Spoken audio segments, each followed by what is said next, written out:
مولاي صل وسلم دائما أبدا على حبيبك خير الخلق كلهم. مولاي صل وسلم دائما أبدا على حبيبك خير الخلق كلهم. مولاي صل وسلم دائما أبدا. نحمده ونصلي ونسلم على رسوله الكريم. اما بعد فاعوذ باللہ من الشیطان الرجیم. بسم اللہ الرحمن الرحیم. محمد الرسول اللہ والذین معه اشداء علی الکفار رحماء بینہم. صدق اللہ العلی العظیم وصدق رسولہ النبی الکریم ونحن علی ذلک لمن الشاہدین والشاکرین الحمد للہ رب العالمین. حضرات گرامی، جب سے یہ دنیا آباد ہوئی ہے، انسان آنے شروع ہوئے ہیں، آبادی بڑھتی رہی، تعداد میں اضافے ہوتے رہے، لاکھوں ارب انسان دنیا میں آیا چلا گیا. کیونکہ قرآن مجید نے سورہ النساء میں کہا ہے شروع میں کہ ہم نے تمہیں ایک مرد اور عورت سے پیدا کیا اور پھر تمہیں پوری دنیا میں پھیلا دیا. آبادی ہر طرف پھیلتی چلی گئی، کتنے آئے کتنے چلے گئے.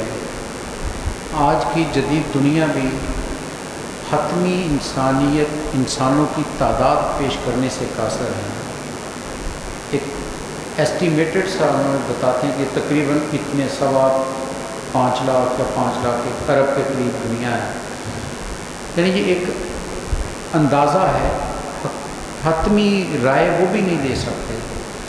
نامعلوم کہاں کہاں دنیا آباد ہے، انسان آباد ہے، اور ان سے پہلے جو چلے گئے کیسے کیسے چلے گئے، جن کے نام و نشان تک مٹ گئے، جن کی بستیاں تک اڑا دی گئی. عاد کی ہو، سمود کی ہو، اہل مدین کی ہو، یہ بستیاں تک کھنڈرات کا نشان بن گئی. کئی ایسی قومیں بھی رہی ہیں جن کا تاریخ میں پتہ ہی نہیں کہ وہ قوم کون تھی، کیا نام تھا، کہاں رہتے تھے، آئے چلے گئے. بڑے بڑے نام لیوا دنیا میں آئے جو اپنے آپ کو دنیا میں سب سے مضبوط، طاقتور، نامعلوم کیا کیا کہلاتے تھے، لیکن آج ان کا نام و نشان بھی نہیں ہے. مٹے نامیوں کے نشان کیسے کیسے، زمیں کھا گئی آسماں کیسے کیسے. کتنے بڑے بڑے ہیں جو مخاف ہو گئے، زمین کا رزق بن گئے، قبروں کے نشان تک ختم ہو گئے. لیکن یہ ذہن میں رکھیے کہ کچھ لوگ ایسے ہوتے ہیں کہ گردش لیل و نہار بھی جن کو مار نہیں سکتے، جن کا نشان تاریخ کبھی مٹانے سے ہمیشہ قاصر رہی ہے. دنیا مخالفت بھی کرتی رہی لیکن ان کے نام آج بھی زندہ ہیں. انبیاء کرام پہلے بھی آئے، انہوں نے دنیا میں دین پیش کیا، قرآن نے ذکر بھی کیا، لیکن کسی نبی کے حواریوں یا ان کے ماننے والوں کے ناموں کی فہرست نہیں ملتی. 2-4 کے نام آئیں گے کہ فلاں ان کا جاننے والا تھا، ان کا ماننے والا تھا، وہ ان پر ایمان رکھنے والا تھا. 2-4-5 کے نام ہوں گے، لیکن باقیوں کا کوئی تذکرہ موجود نہیں. قربان جائیں نبی صلی اللہ علیہ وسلم کی عظمتوں. ایسا عظیم رسول آیا ہے، بلکہ یوں کہیں ایسا زندہ و جاوید رسول آیا ہے کہ جو ان سے جڑتا چلا گیا وہ بھی زندہ ہوتا چلا گیا.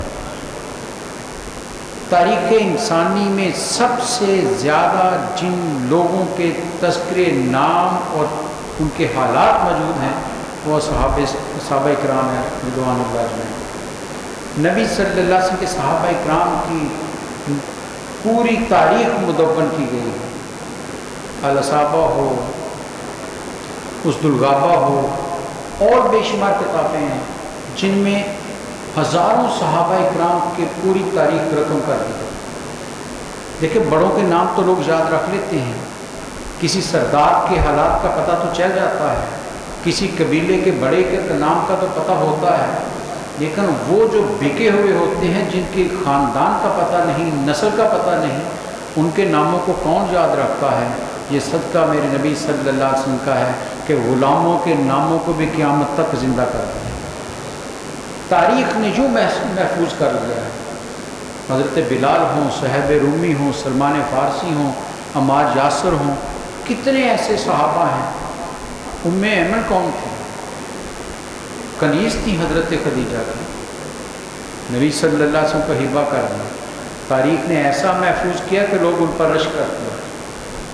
حضرت حلیمہ کا کردار کتنا ہے، اس دور کے رواج کے مطابق بچوں کو دودھ پلاتے تھے عورتیں، وہ بھی دودھ پلاتی تھی، لیکن پہلے بھی پلائے ہوں گے، ہر سال آتی تھی مکہ سے بچے لے کر جاتی تھی۔ اس سال آئیں تو وہ لے گئی گوہر، کیا کہیں اس کائنات کے گوہر کو، کہ جس نے ان کا نام قیامت تک کے لیے زندہ کر دیا، ورنہ کون حضرت حلیمہ کو جانتا، بنو سعد کی طرف کون سفر کرتا۔ تو نبی صلی اللہ علیہ وسلم کی ذات سے جو جڑتا چلا گیا وہ عظیم ہوتا چلا گیا، پھر تاریخ اسے مار نہیں سکی ہے۔ پھر تاریخ ان کا کوئی، ان کی اولاد ہو یا نہ ہو، ان کا کوئی نسل چلے یا نہ چلے، لیکن اس صحابی کا نام آج بھی لوگوں کے دلوں کی دھڑکن بنتا ہے۔ یہ کمال ہے نبی صلی اللہ علیہ وسلم کا، ایسے وجود دنیا کو دیے، ایسے ہیرے دنیا کو دیے کہ قیامت تک ایسے انسان دوبارہ پیدا نہیں ہوں۔ ایک ایک صحابی عظمت کا مینار ہے۔ زمین پر پڑے ہوئے کو دیکھیں، جو پہلے ہی پڑھنا لکھنا جانتا ہو، جو تھوڑی تہذیب جانتا ہو، جو بات کو سمجھنے کی عقل شعور رکھتا ہو، اس کو سمجھانا کوئی اتنا مشکل کام نہیں ہے۔ جو بالکل جہالت کے اندھیرے میں گرا ہوا ہو، اس کو وہاں سے اٹھا کر اس مقام پر لے کر آنا کہ علم والے بھی جس کے سامنے سر جھکا دیں، علم والے بھی جس کے سامنے اپنی عاجزی کا اظہار کریں، یہ میرے نبی کی عظمتوں کا ایک نشان ہے۔ انہی عظیم لوگوں میں ایک نام، بہت بڑا نام، کہ تاریخ مکمل ہی نہیں ہوتی اسلام کی جب تک ان کا ذکر نہ کیا جائے، وہ حضرت سیدنا عمر فاروق رضی اللہ عنہ، جن کے نام سے اندر ایک ولولہ اور جوش آتا ہے، جن کا نام سن کر ایک ایسی شخصیت سامنے آتی ہے کہ جو سراپا نبی پر فدا ہے، جو ہمدن کفر سے برسر پیکار ہے، جو اندر سے محبت میں گداز ہے لیکن کفر کے لیے ننگی تلوار ہے، وہ عمر فاروق رضی اللہ تعالیٰ عنہ۔ نبی صلی اللہ علیہ وسلم سے 9ویں پشت میں جا کر رشتہ ملتا ہے، کعب پر جا کر رشتہ مل جاتا ہے۔ کعب کے 2 بیٹے ہیں، مرہ اور عدی۔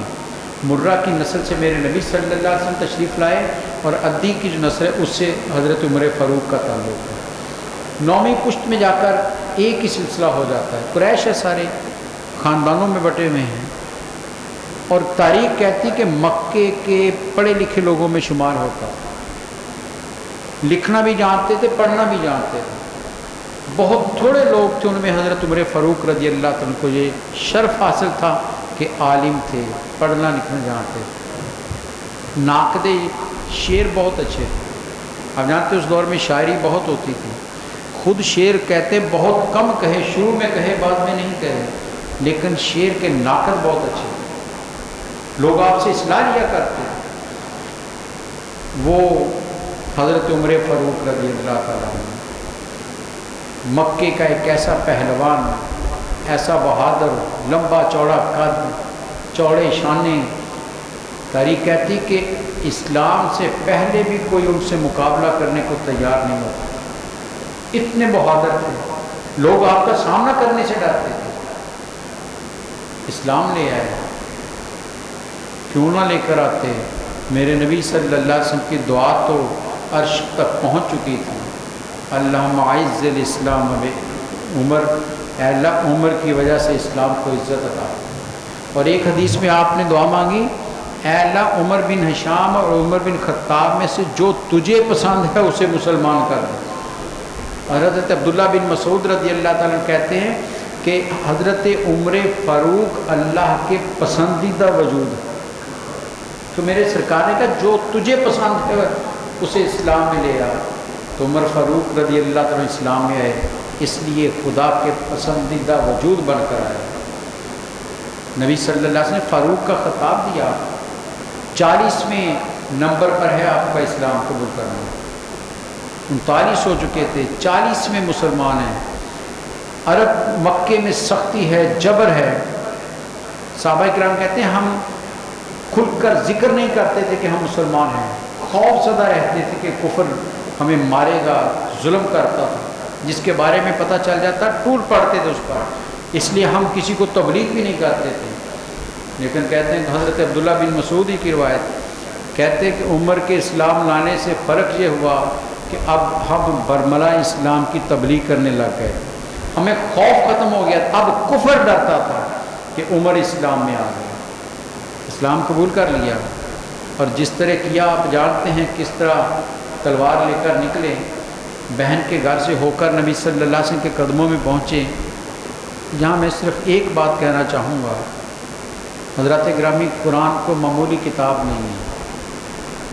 ہم نے قرآن کو عام کتابوں کی طرح طاق میں رکھ دیا ہے، صرف چومتے ہیں اور رکھ دیتے ہیں. قرآن کی شان، طاقت اور سطوت کا اندازہ لگائیے. ایک شخص جو گھر سے تلوار لے کر نکلا ہے، اور تلوار مارنا بھی کس کو؟ عام آدمی کو نہیں مارنا، کسی اپنے جیسے کو نہیں مارنا، اللہ کے آخری رسول کو قتل کرنے کے ارادے سے نکلا. اس سے بڑی جرت کیا ہو سکتی ہے کہ نبی صلی اللہ علیہ وسلم کو قتل کرنے کے ارادے سے نکلو، چھپ کر نہیں نکلے، تلوار ننگی ہاتھ میں لے کر نکلے ہیں. نعیم بن عبداللہ نے راستے میں پوچھ لیا کہ عمر بڑے جوش میں ہو، بڑے غصے میں ہو، کہاں کا ارادہ ہے؟ کہا آج محمد کو میں قتل کرنے جا رہا ہوں. یعنی چھپایا نہیں ہے، برملا اظہار کر دیا کہ آج میں یہ کام کرنے جا رہا ہوں. اس سے اندازہ کیجئے کہ وہ کتنے بے خوف وجود تھا، کتنا نڈر وجود تھا کہ کوئی خوف ان پر نہیں ہے. وہ ننگی تلوار لے کر سر قلم کرنے کے لیے جا رہا ہے، کتنا غصہ اندر ہوگا، کتنے جذبات اندر ہوں گے. لیکن اسلام کیسے قبول کر لیں گے؟ یہ اللہ کے اس پاک کلام کی طاقت کا اثر ہے کہ عمر اسلام میں آ. بہن کو مارا، بہنوئی کو مارا، تو آخر میں کہنے لگے اچھا بتاؤ پڑھ کیا رہی تھی؟ بہن نے کہا ہم اللہ کا کلام پڑھ رہے تھے، وہ پاک ہے اور تو ناپاک ہے. لا یمسہ الا المطہرون، ارے ناپاک اس کو چھو ہی نہیں سکتا. تاریخ کہتی ہے، بعض کہتے ہیں غسل کیا اور بعض کہتے ہیں وضو کیا. کہا اب تو میں اس لائق ہو گیا ہوں کہ یہ مجھے دے دو. اور آپ پر کاغذ پر لکھا ہوا تھا کون سی صورت تھی. آج جا کر کھولیے گا اس صورت کو، دیکھیے گا کہ اس صورت کی شان اور اس کا جلال کتنا ہے کہ اتنا بڑا کام کرنے کا ارادہ کر کے آنے والا اس صورت کی تلاوت کر کے میرے نبی کے قدموں میں جا گرا. سورہ طٰہٰ تھی، وہ سورہ طٰہٰ تلاوت کی ہے. تاریخ کہتی ہے حضرت عمر فاروق، یہ ذہن میں رکھیں، ان سے زیادہ عربی زبان کو بہتر جاننے والا عرب میں بہت کم لوگ، عربی زبان پر کنٹرول اور کمانڈ ان کو حاصل تھی. پڑھنا شروع کر دیے بسم اللہ الرحمن الرحیم سے. تاریخ کہتی ہے سورہ طٰہٰ کی آیات کی تلاوت ہوتی جا رہی ہے اور کفر آنسوؤں کے راستے بہتا چلا جا رہا ہے. داڑھی تر ہو گئی آنسوؤں سے، اتنے آنسو بہے کہ مسلسل جڑی لگ گئی. یہ طاقت ہے اللہ کے کلام میں، کبھی ڈوب کر پڑھیے گا اس کو. ہم تو واجبی پڑھتے ہیں قرآن کو، کبھی قرآن میں اتر کر پڑھیے. علامہ اقبال نے کہا نا قرآن میں ہو غوطہ زن اے مرد مسلمان، اللہ کرے تجھ کو عطا جدت کردار.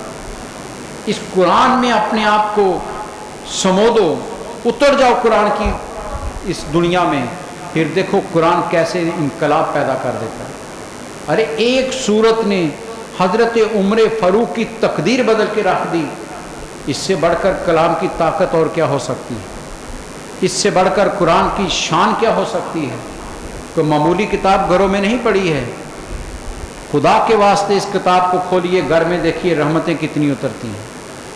اس کتاب کو پڑھنا شروع کیجئے، پھر دیکھیے آپ کی زندگی کیسے بدلتی ہے. ارے یہ تو وہ کتاب ہے کہ جب میرے نبی تلاوت کرتے تھے تو کفر بھی چھپ چھپ کر آپ کی زبان مبارک سے آیات کو سنا کرتا تھا۔ تاریخ کہتی ہے آپ گھر میں تلاوت کرتے تھے رات کو اونچی آواز میں، تو کافروں کے سارے سردار رات کو آپ کے گھر کی دیوار کے ساتھ کھڑے ہو کر سنا کرتے تھے۔ ایک دن آپ تلاوت کرتے کرتے تھوڑی سی دیر ہو گئی، سفیدی پھوٹ پڑی، تھوڑی سی روشنی ہو گئی، تو وہ بھاگے کہ کسی کو نظر نہ آ جائیں۔ اس طرف سے ابو جہل نکلا، ادھر سے عتبہ آ گیا، آمنے سامنے ہو گئے۔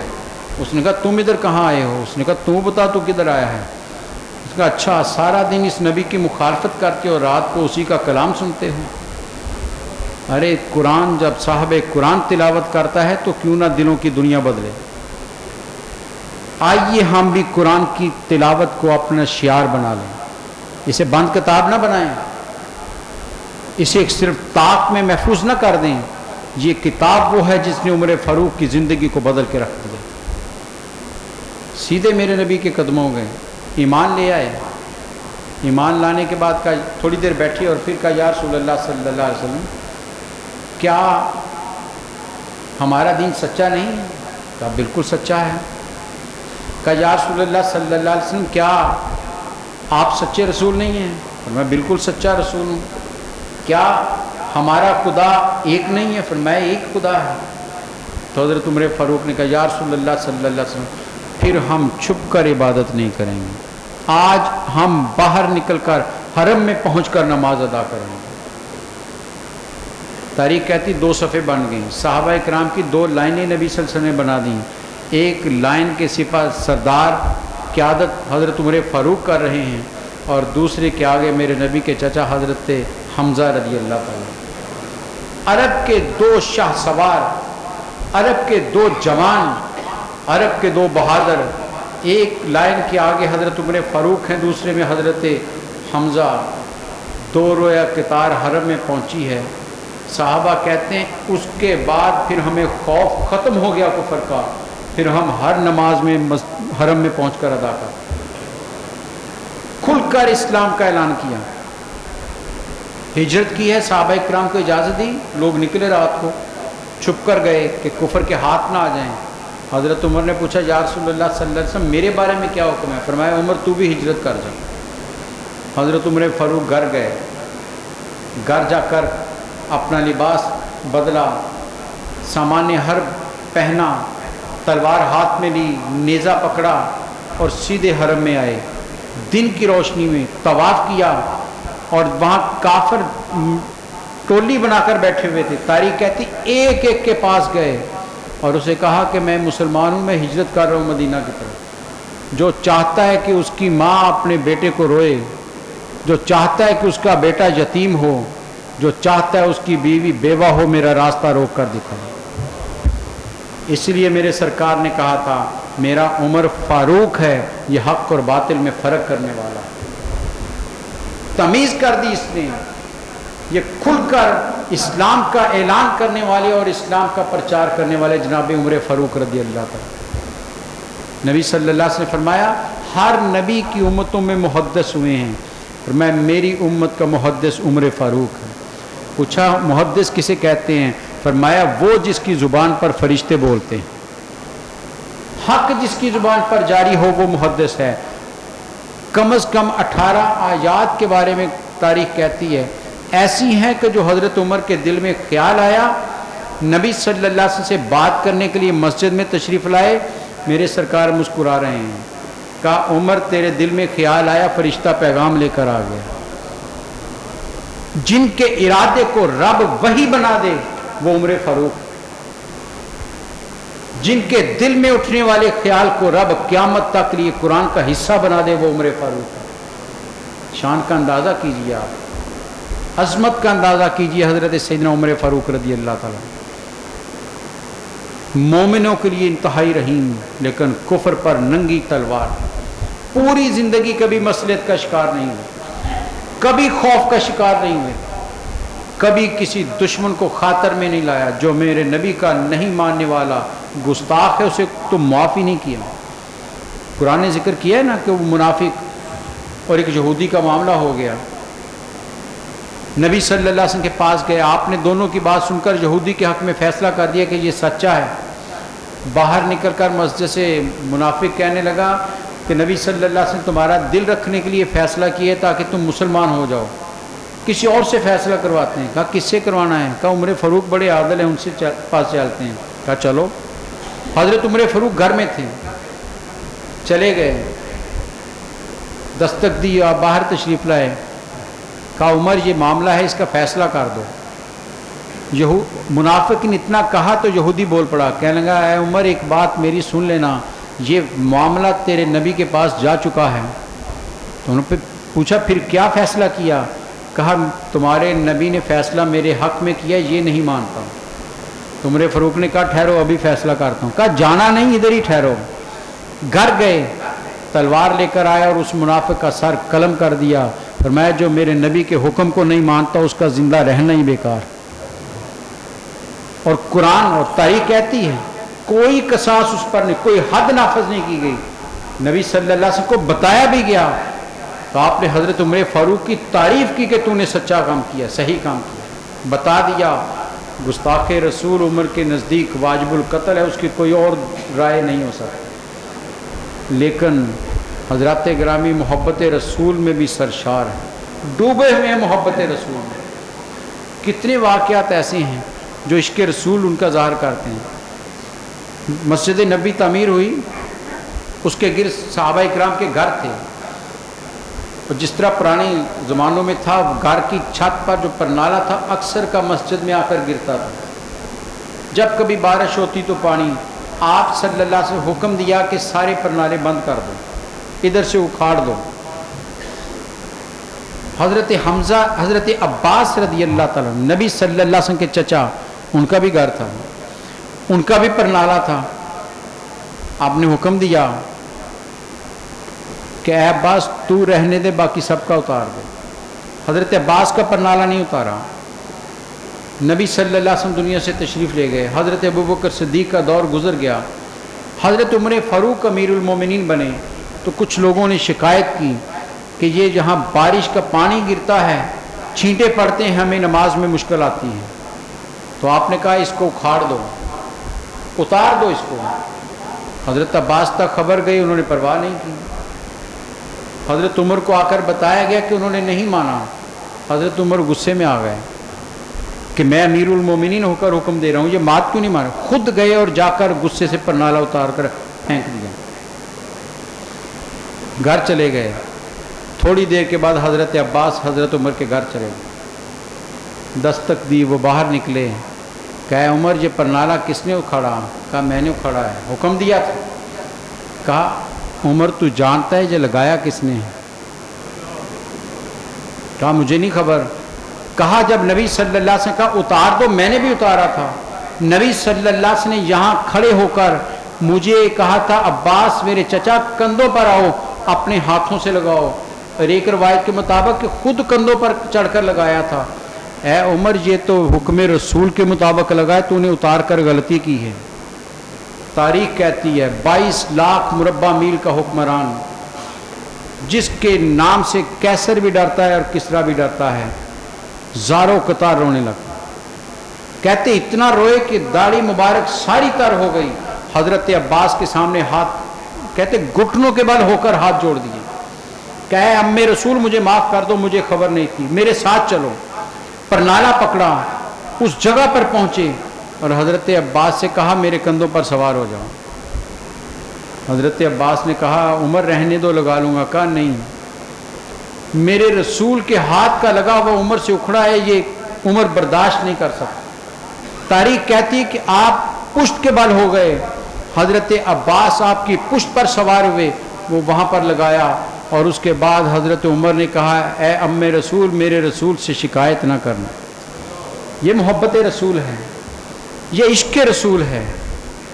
حضرت عمر فاروق رضی اللہ تعالیٰ اگر کفر پر سخت ہیں تو محبت رسول میں گداز بھی ہیں، ڈوبے ہوئے ہیں محبت رسول میں۔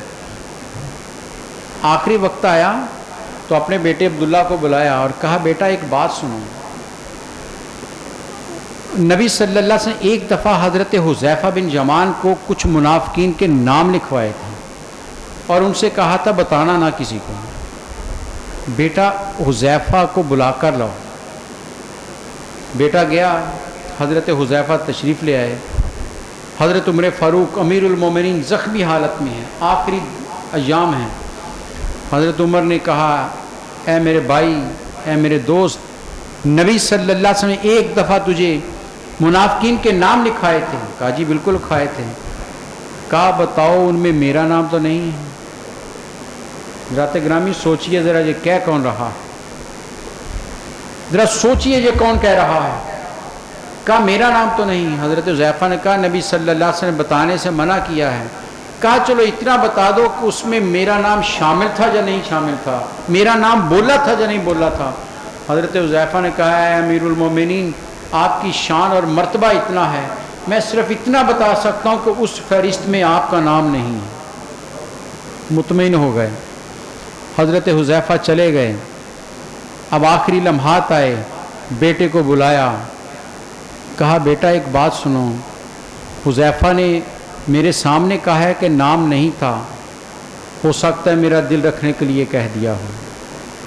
بیٹا حذیفہ، جب میں دنیا سے چلا جاؤں، جنازہ پڑھنے کے لیے لوگ آئیں، حذیفہ پر نظر رکھنا. اگر تو وہ میرے جنازے میں شامل ہوا تو سمجھ لو میرا نام منافقین میں شامل نہیں ہے. اگر حذیفہ جنازے میں نہ آیا تو بیٹا پھر سمجھ لو عمر منافقین میں شامل ہو گیا، اسے کہیں باہر دفن کر دینا، جنت البقیع میں بھی نہ لے کر جانا. حضرت عبداللہ کہتے ہیں جنازے کا وقت آیا، لوگ جنازے کی تیاری کر رہے تھے، میں حضرت حذیفہ کو ڈھونڈ رہا تھا. کہتے جب میں نے دیکھا کہ وہ ایک صف میں کھڑے جنازے میں ہیں تو مجھے اطمینان ہو گیا کہ میرے ابا جان ایمان پر گئے ہیں، کوئی خامی نہیں. یہ کون سا وجود ہے جس وجود کے بارے میں میرے نبی صلی اللہ علیہ وسلم فرمایا اس کی زبان پر حق بولتا ہے. نبی صلی اللہ علیہ وسلم، ایک روایت ہے کہ جبریل تشریف لائے اور کہا یا رسول اللہ صلی اللہ علیہ وسلم، آپ کے اس عمر کو آسمان والے فاروق کہہ کر مخاطب کرتے ہیں. آسمان پر اس کا نام فاروق ہے، جن کے بارے میں میرے نبی صلی اللہ علیہ وسلم فرمایا میرے بعد اگر کوئی نبی ہوتا تو عمر ہوتے، لیکن لا نبی یا بعدی، میرے بعد نبی کوئی نہیں. وہ عمر فاروق جن کو آج بھی اپنے گنبد خضرا کے سائے میں ساتھ لٹا کر نبی صلی اللہ علیہ وسلم آرام فرما رہے ہیں. حضرت علی رضی اللہ تعالیٰ فرماتے ہیں میں نے اکثر، مولا علی کا جملہ ہے، فرماتے ہیں میں نے یہ جملہ نبی صلی اللہ علیہ وسلم سے سنا ہے. آپ اکثر کہا کرتے تھے میں آیا ابو بکر آئے اور عمر آئے، میں جا رہا تھا ابو بکر جا رہے تھے عمر جا رہے تھے، میں کھا رہا تھا ابو بکر کھا رہے تھے عمر کھا رہے تھے. فرمایا اکثر اپنے ساتھ ابو بکر و عمر کا ذکر کیا کرتے تھے. ارے جن کا ذکر میرے سرکار ہر وقت کرتے رہتے ہوں ان کی شان کا اندازہ کون لگا سکتا. وہ عمر فاروق رضی اللہ تعالیٰ عنہ، آدھی سے زیادہ دنیا پر حکومت کرنے والا. تاریخ کہتی ہے اتنا بڑا حکمران، ایران بھی فتح ہے، خراسان بھی فتح ہے، مصر بھی، شام بھی، عراق بھی، یہ سارے علاقے فتح، آذربائیجان تک اسلامی حکومت ہے. اور تاریخ کہتی ہے انہوں نے جو لباس پہنا ہوا تھا، گردن کے پیچھے جو کپڑا تھا وہاں 4 پیوند لگے ہوئے تھے. 4 پیوند لگے ہوئے ہیں. پرواہ نہیں اپنے لباس کی، اپنی ذات کی فکر نہیں ہے، فکر ہے تو عوام کی فکر ہے، غریب کی فکر ہے. پہلی فلاحی ریاست کا تصور دینے والے حضرت عمر فاروق رضی اللہ تعالیٰ، پہلی مردم شماری کروانے والے عمر فاروق رضی اللہ تعالیٰ، پہلی پوری زمین کا جو اسلامی سلطنت زمین کا حساب لگانے والے عمر فاروق رضی اللہ تعالیٰ، نئے شہر آباد کرنے والے حضرت عمر فاروق رضی اللہ تعالیٰ، باقاعدہ تنخواہ پر فوج مقرر کرنے والے حضرت عمر فاروق رضی اللہ تعالیٰ. اور یہ جو کیلنڈر ہم اسلامی کیلنڈر جانتے ہیں، محرم صفر، یہ کیلنڈر جو ہے اس کی ابتدا کرنے والے عمر فاروق رضی اللہ تعالیٰ. اولیات عمر پر پوری پوری کتابیں موجود ہیں. یہ جو تراویح کی نماز ہم باجماعت مسجد میں ادا کرتے ہیں، 20 تراویح، یہ حضرت عمر فاروق رضی اللہ تعالیٰ. کس کس چیز کی بات کریں ہم، جدھر بھی نظر دوڑائیں سب سے آگے عمر فاروق رضی اللہ تعالیٰ نظر آتے ہیں. عدالت میں ان سے بڑھ کر کوئی نہیں ہو سکتا، ان سے بڑھ کر انصاف کرنے والا دنیا نے کبھی نہیں دیکھا ہے کہ اپنے بیٹے کو جس کو کسی نے دھوکے سے شراب پلائی تھی، یہ ذہن میں رکھے 80 کوڑوں کی سزا جو شراب کی حد ہے یہ حضرت عمر فاروق نے جاری کی ہے، اور آج تک امت مسلمہ میں اس پر اجماع ہے۔ آپ نے، اور اس سے بھی بڑھ کر مساجد کو رونق بخشنا، مساجد کو روشن کرنا، یہ تاریخ میں پہلی مرتبہ حضرت عمر فاروق نے کیا۔ تاریخ کہتی رمضان المبارک آیا تو آپ نے اعلان کر دیا کہ ہم علیحدہ علیحدہ تراویح نہیں پڑھیں گے، جماعت سے پڑھیں گے، سارے آؤ۔ صحابہ اکرام آئے، مولا علی شیر خدا رضی اللہ عنہ گھر سے نکلے تو مسجد سے بڑی روشنیاں آ رہی ہیں، مسجد جگبگ کر رہی ہے، مسجد نبی میرے سرکار کی مسجد، چراغاں ہی چراغاں ہے۔ کسی سے پوچھا آج کیا بات ہے مسجد میں؟ کہا تمہیں خبر رہی؟ کہا نہیں میں نہیں جانتا۔ کہا آج عمر فاروق نے کہا ہے کہ یہاں ہم با جماعت تراویح پڑھیں گے، اس لیے روشنیاں زیادہ کی ہیں۔ روایت کہتی ہے مولا علی شیر خدا وہیں بازار میں ہاتھ اٹھا لیے اور کہا یا اللہ جس طرح عمر نے ہماری مسجد کو روشن کیا تو اس کی قبر کو منور فرما۔ یہ محبتیں ہیں میرے سرکار کے غلاموں کی آپس میں۔ وہ سیدنا عمر فاروق رضی اللہ تعالیٰ عنہ جن کی بیٹی میرے رسول کی زوجہ بنی، کتنا بڑا شرف ہے۔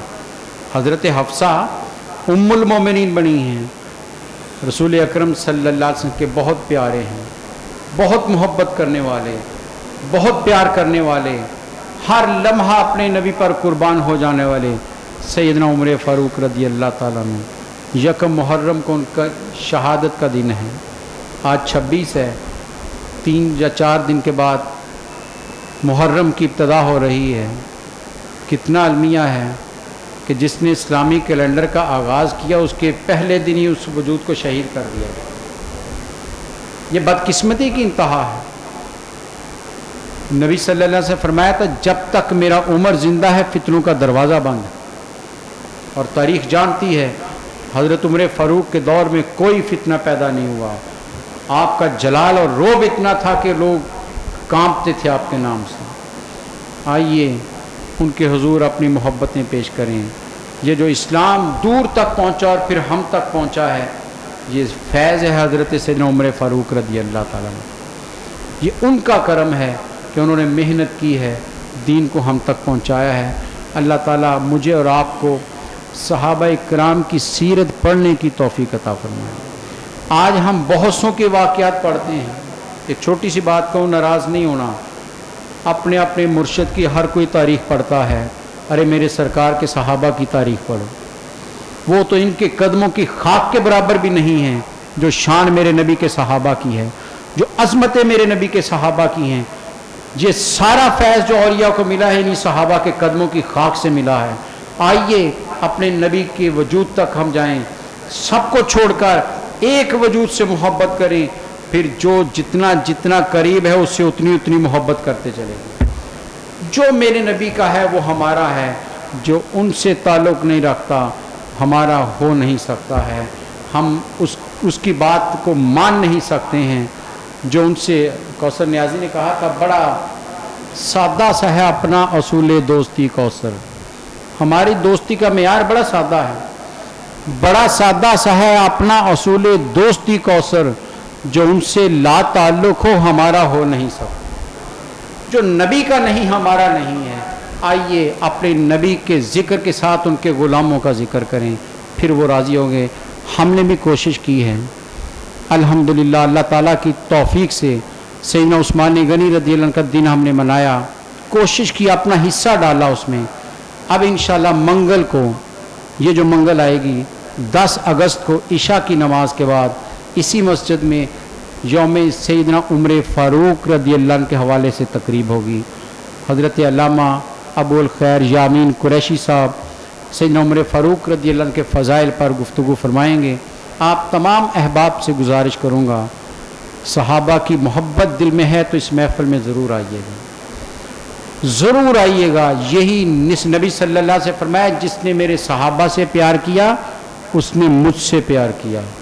اپنی محبت کا ثبوت دینا ہے تو اس محفل میں ضرور آئیے گا۔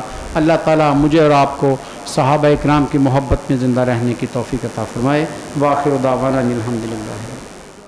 مولاي صل وسلم دائما أبدا على حبيبك